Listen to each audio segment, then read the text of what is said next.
오늘 하나님께서 주신 말씀은 마가복음 10장 32절에서 45절까지의 말씀입니다. 하나님 말씀 받들어 읽도록 하겠습니다. 그들이 예루살렘으로 올라가는 길이었습니다. 예수께서 앞장서서 그리로 향하시자 제자들은 놀랐고 뒤따라가는 사람들도 두려워했습니다. 예수께서는 다시 12제자를 따로 불러놓으시고 앞으로 자신에게 일어날 일을 말씀해 주셨습니다. 우리는 지금 예루살렘으로 올라가고 있다. 인자는 대반당의 대제사장들과 율법 학자들에게 넘겨질 것이다. 그들은 인자를 죽이기로 결정하고 이방 사람들에게 넘겨줄 것이고 이방 사람들은 인자를 조롱하고 침을 뱉고 채찍으로 때린 뒤 죽일 것이다. 그러나 3일 만에 그는 다시 살아날 것이다. 그러자 세베대의 두 아들 야고보와 요한이 예수께 다가와 말했습니다. 선생님, 저희의 소원을 들어주시기 원합니다. 예수께서 물으셨습니다. 내가 너희에게 무엇을 해 주었으면 좋겠느냐? 그들이 대답했습니다. 주께서 영광의 자리에 앉으실 때 저희 중 하나는 오른편에 하나는 왼편에 앉게 해 주십시오. 예수께서 그들에게 말씀하셨습니다. 너희가 지금 무엇을 구하고 있는지 알고 있느냐? 내가 마시는 잔을 너희가 마시며 내가 받는 세례를 너희가 받을 수 있겠느냐? 그들이 대답했습니다. 할 수 있습니다. 예수께서 그들에게 말씀하셨습니다. 너희도 정말 내가 마시는 잔을 마시고 내가 받는 세례를 받을 것이다. 그렇지만 내 오른편이나 왼편에 앉는 것은 내가 정해주는 것이 아니다. 그 자리는 미리 정해놓은 사람들에게 돌아갈 것이다. 다른 10명은 이 말을 듣고 야고보와 요한에게 분개했습니다. 예수께서는 그들을 함께 불러놓고 말씀하셨습니다. 너희도 알듯이 이방 사람의 통치자라는 사람들은 백성들 위에 군림하고 그 고관들도 권력을 행사한다. 그러나 너희는 그렇게 해서는 안 된다. 오히려 누구든지 너희 중에서 큰 사람이 되고 싶은 사람은 너희를 섬기는 자가 되어야 하고 누구든지 으뜸이 되려는 사람은 모든 사람의 종이 되어야 한다. 인자 역시 섬김을 받으러 온 것이 아니라 섬기러 왔고 많은 사람들을 구원하기 위해 치를 몸값으로 자기 생명을 내어주려고 온 것이다. 아멘. 오늘 본문은 예수님께서 예루살렘으로 올라가시는 장면으로 시작하고 있습니다. 이 마가복음에서 이제 마가복음 9장에서 10장까지의 예수님의 이동 경로를 보게 되면 변화산으로 처음에 가시고 갈릴리 그리고 가버나움 요단강 순으로 이루어져 있습니다. 점차 이 예루살렘에 가까워지는 경로로 진행하는 것을 보게 되는 것이죠. 이 분명히 변화 사건 이전에 예수님의 사역에는 목적지가 없었으나 변화산 사건 이후에는 예수님의 목적지가 분명해짐을 이제 오늘 본문을 통해 확인할 수가 있는 것입니다.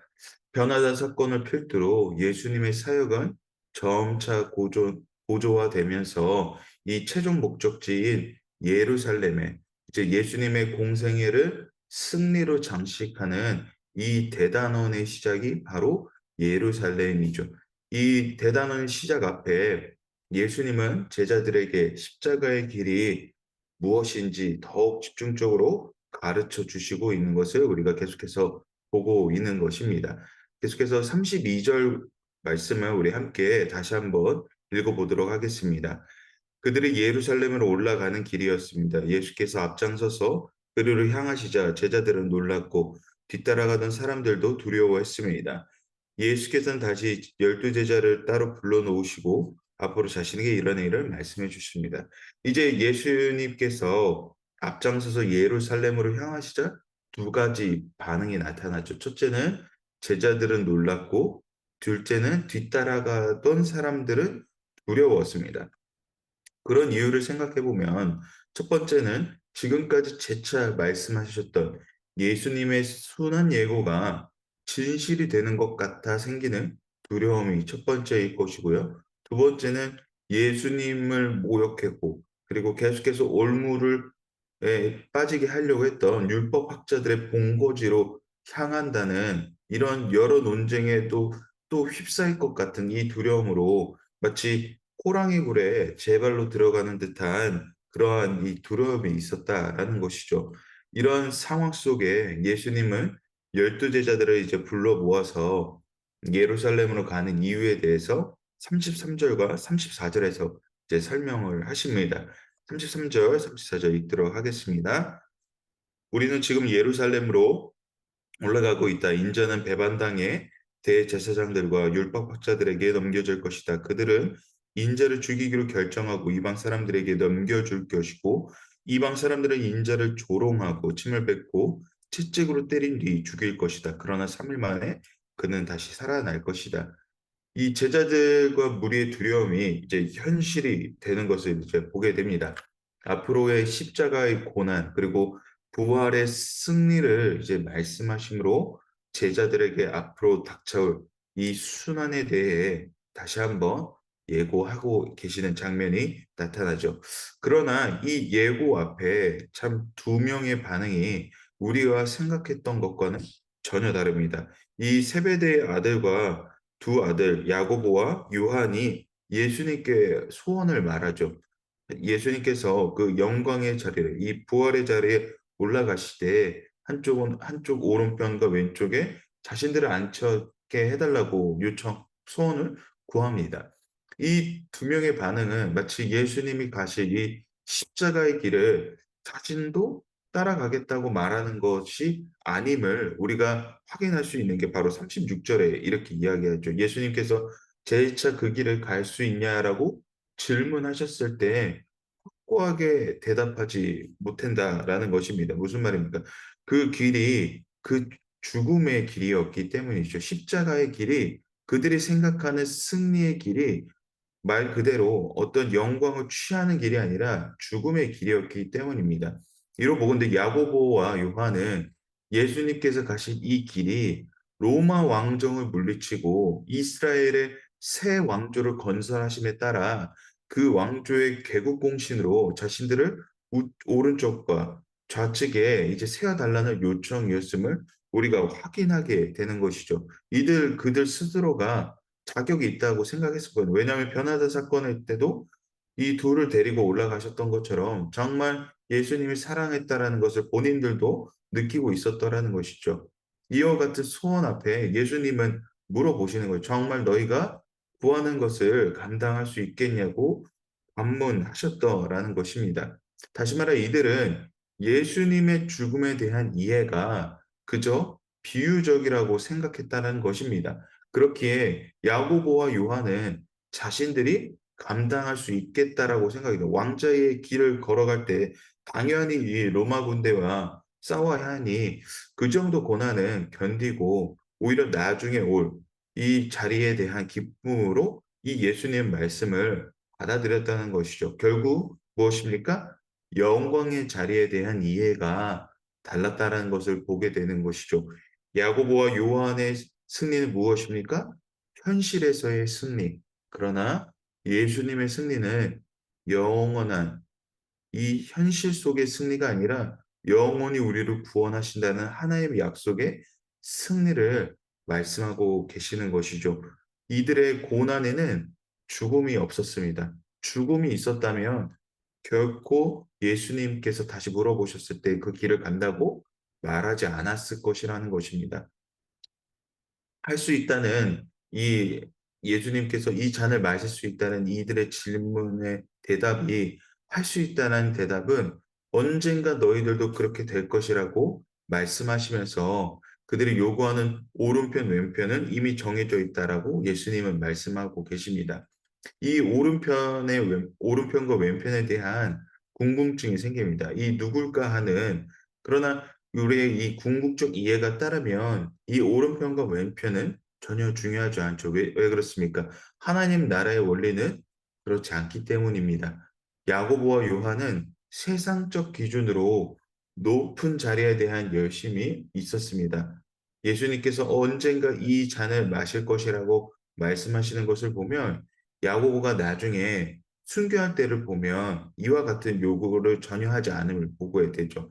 이미 야고보에게 세상적 가치가 중요하지 않음을 그 순교할 당시를 보게 됩니다. 오늘 우리가 주님을 믿음으로 섬기는 것 또한 나중 주님 오실 때에 더 높은 자리에 올라가기에 오늘의 열심이 있는 것이 아님을 보게 됩니다. 주님을 믿는다는 것은 무엇입니까? 높은 자리에 대한 소망이 아닌 영원한 나라, 영원한 평안과 위로를 소망하는 자리라는 것을 말하게 되는 것이죠.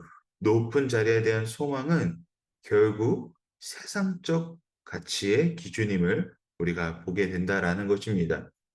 오늘 이 야고보와 요한의 소원에 이제 41절과 45절에서는 다른 제자들이 붕괴를 합니다. 이들도 야고보와 요한처럼 다르지 않음을 이제 볼 수가 있는 것이죠. 마가복음 9장에서 누가 더 큰 자냐를 놓고 다투었습니다.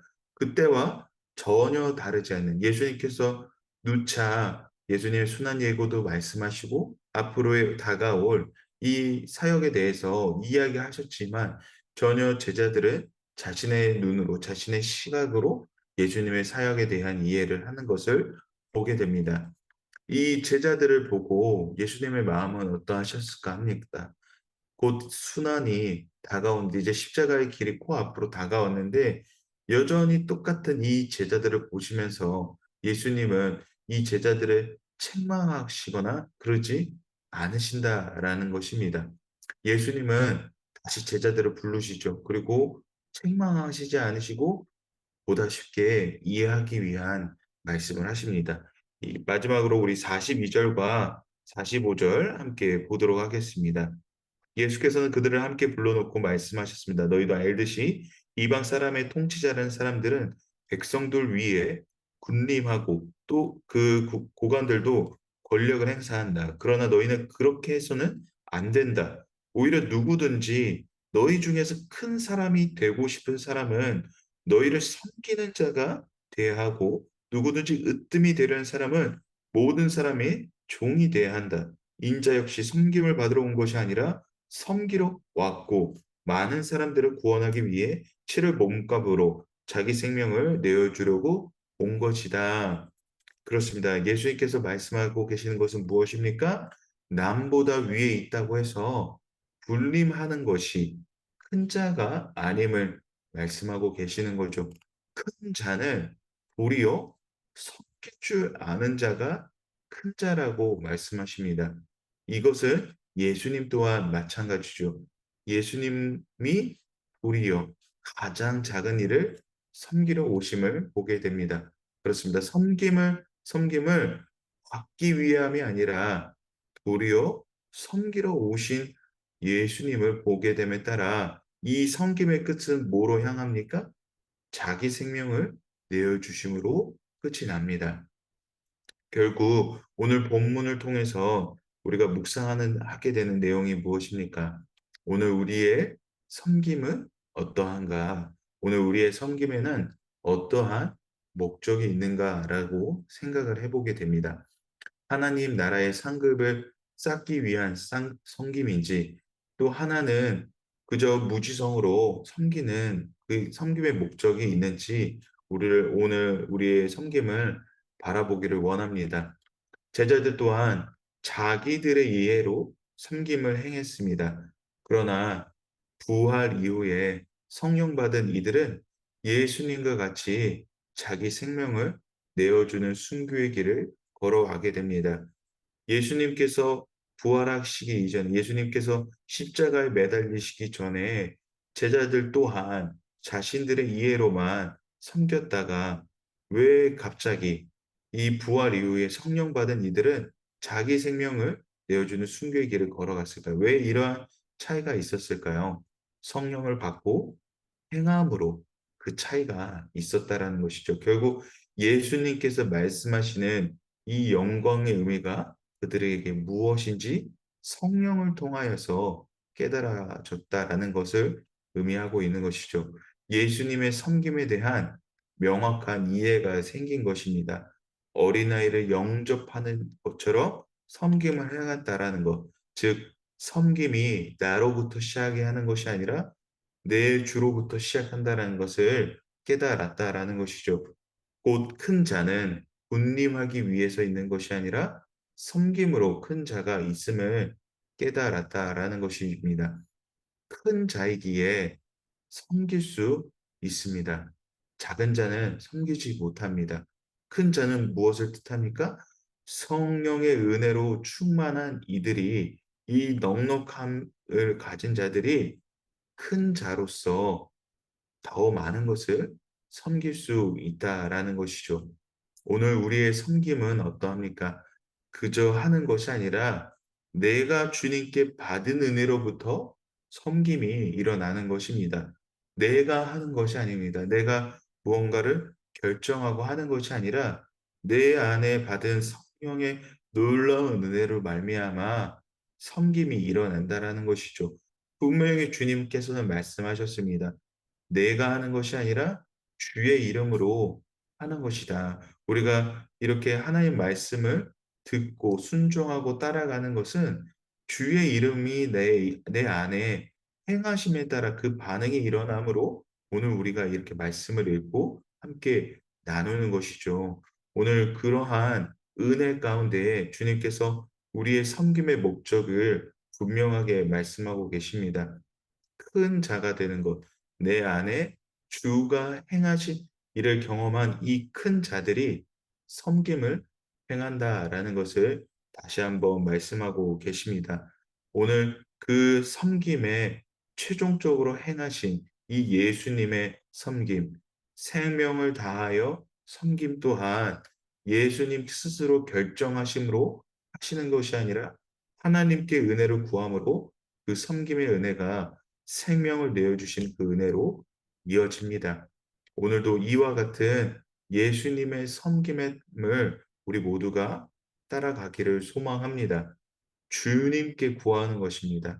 섬김을 내가 하는 것이 아니라 주님께 받은 은혜로 말미암아 하는 것입니다. 그러므로 그 은혜가 오늘도 우리 안에 있게 되기를 소망합니다. 그 은혜가 나를 채우심에 따라 그 부어 주시는 은혜가 내게 크므로 오늘도 그 섬김의 기쁨이 일어나기를 소망합니다. 그 은혜 자리를 찾아가시기 바랍니다. 바로 말씀을 읽어 나아가는 것이죠.